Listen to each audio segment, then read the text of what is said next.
Anyway, thanks for waiting. I was just on the phone with the Minister of Infrastructure and the Minister of Social Development getting some more details, so it was worth the wait, so I can tell you a little bit more.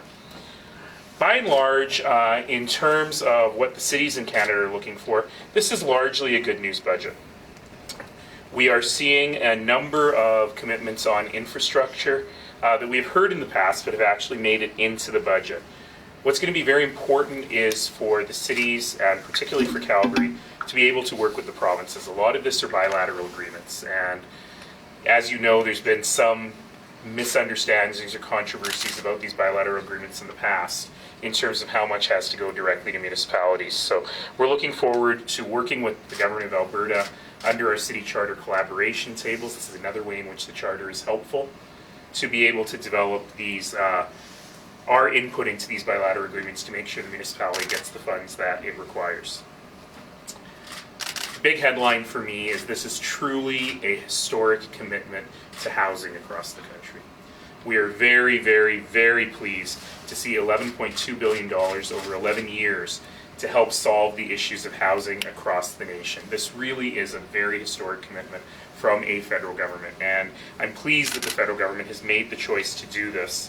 It's something that mayors, including myself, have been advocating for many, many, many years, and it's great to see this. And when the funds start flowing, we'll be able to really make a difference to people. There's currently 4,000 people on the Calgary Housing Company wait list.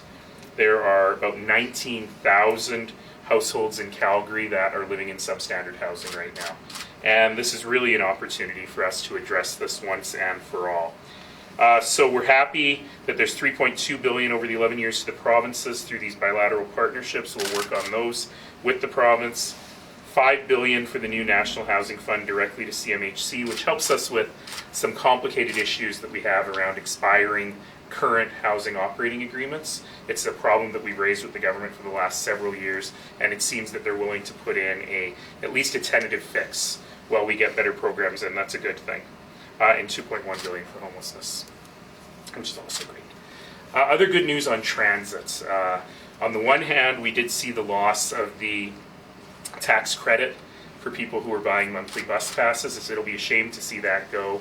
The government's argument here is that it hasn't been particularly effective in driving ridership, and that they would rather invest that money in better public transit. That's their decision to make. I'm sorry to see it go, but I'm very pleased to have the investment in better public transit. So the moment you've all been waiting for, the funding announced for transit for the next phase of the public transit infrastructure program is $20.1 billion nationwide with an allocation formula. That formula means $1.15 billion to the City of Calgary for the Green Line.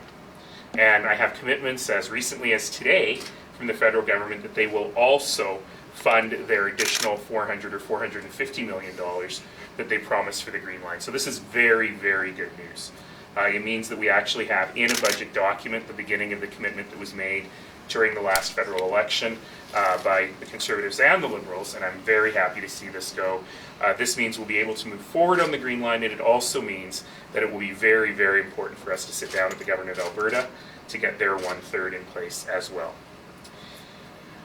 Green infrastructure, I won't go into too much detail on that. We certainly have a number of green infrastructure investments from water and wastewater to clean air investments that we can certainly use that. One of the things I'll really highlight is the commitment to disaster mitigation.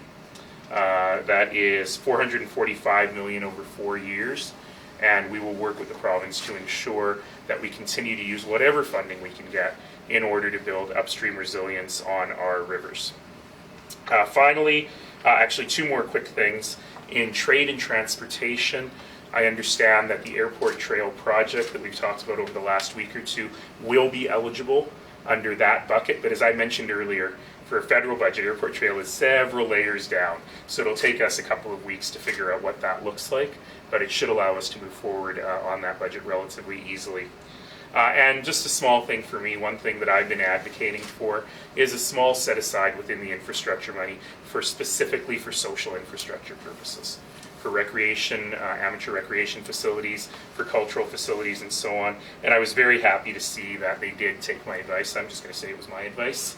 and set aside $1.8 billion for that, because too often the important social infrastructure that we rely on in our communities, whether it's swimming pools or parks or fire halls, is neglected when you have these behemoth giant transportation projects. So I'm really happy to have that set aside in place. It'll help municipalities across the country continue to invest in those sorts of things that people value.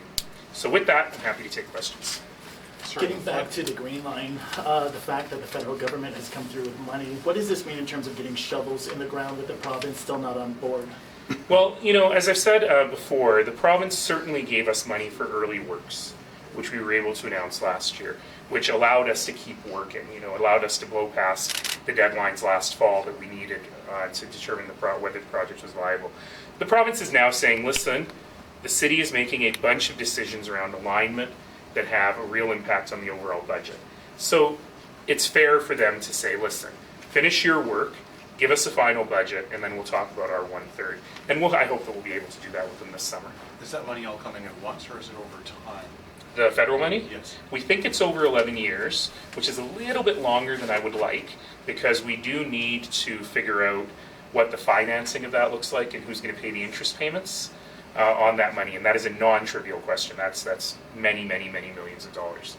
But that said, 11 years is better than 30 years, and the city's money is over 30. So we can certainly work that through, and I would hope that much of that would be front-end loaded.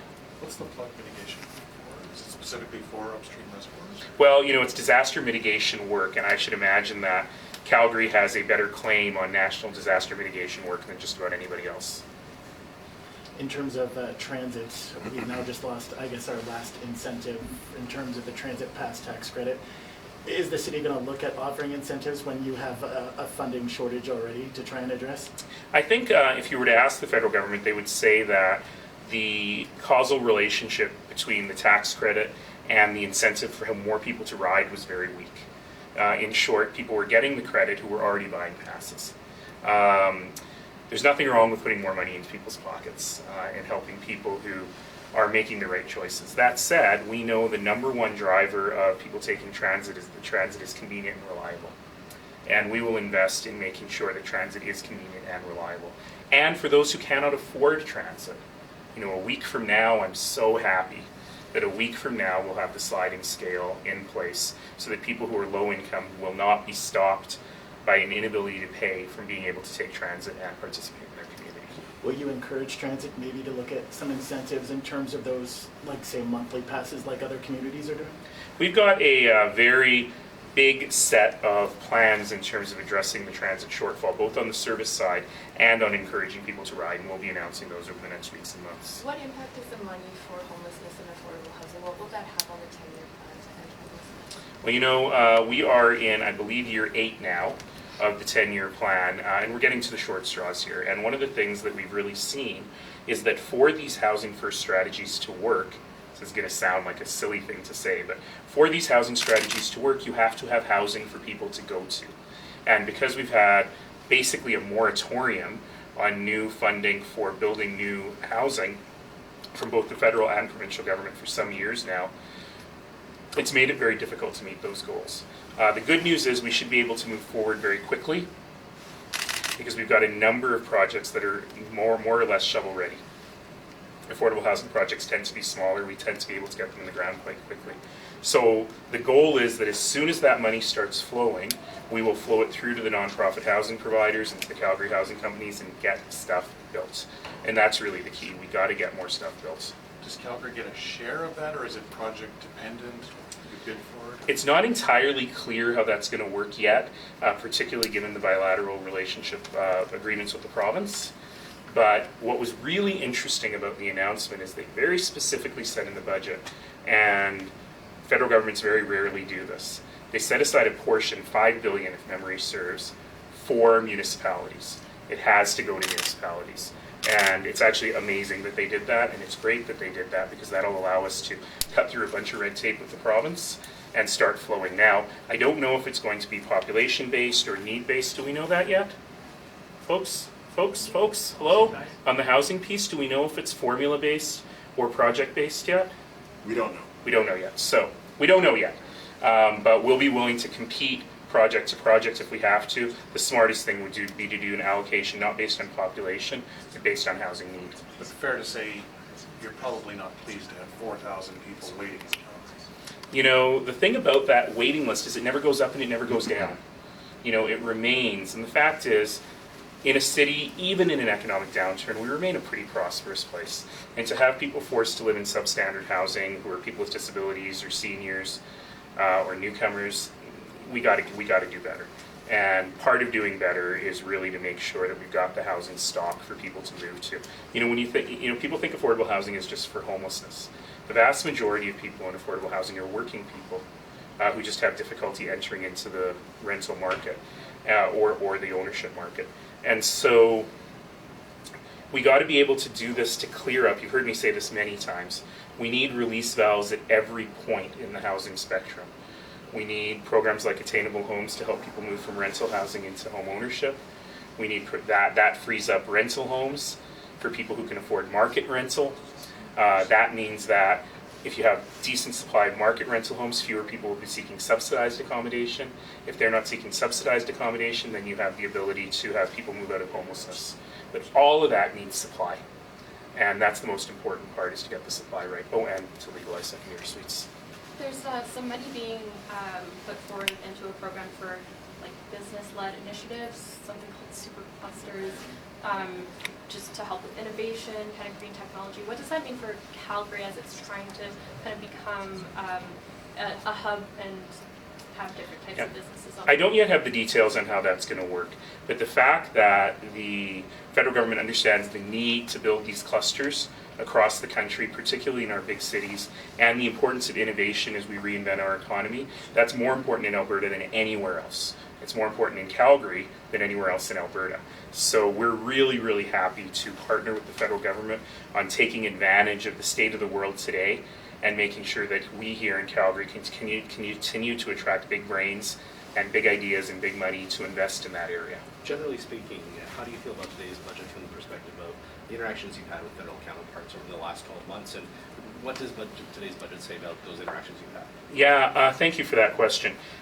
You know, as a former pundit, I can analyze lots of different parts of this budget. But as the mayor, I'm really looking at the impact that it's had on the city. And I have to say that this federal government has been remarkably open to having discussions with us prior to the decisions being made. So there actually weren't a lot of surprises in today's budget, because we knew what had been promised and we had signals of what was coming, and it's exactly what came. And I really like that collaborative aspect of it. I like the fact that immediately from leaving the House of Commons floor, the two key ministers who work with cities, the Minister of Infrastructure and the Minister of Social Development, got on the phone with all the mayors to explain and to answer questions. And that, regardless of the content of the budget, that collaborative system is a very good thing. Is there anything that you didn't see that you wanted to see in the budget? I would have loved to see all of the money for the Green Line, all 1.59 billion, but but that said, I think that we got a lot of good steps here. There's one other thing I should mention, which is I was pleased to see a little bit of money, but I need more details on fighting addiction and on dealing with the opioid crisis. There is some real money in there, but we need to figure out how to make that stick, and that money's got to flow fast, because we just don't have any time to waste. Thanks, everybody. Thanks, everybody.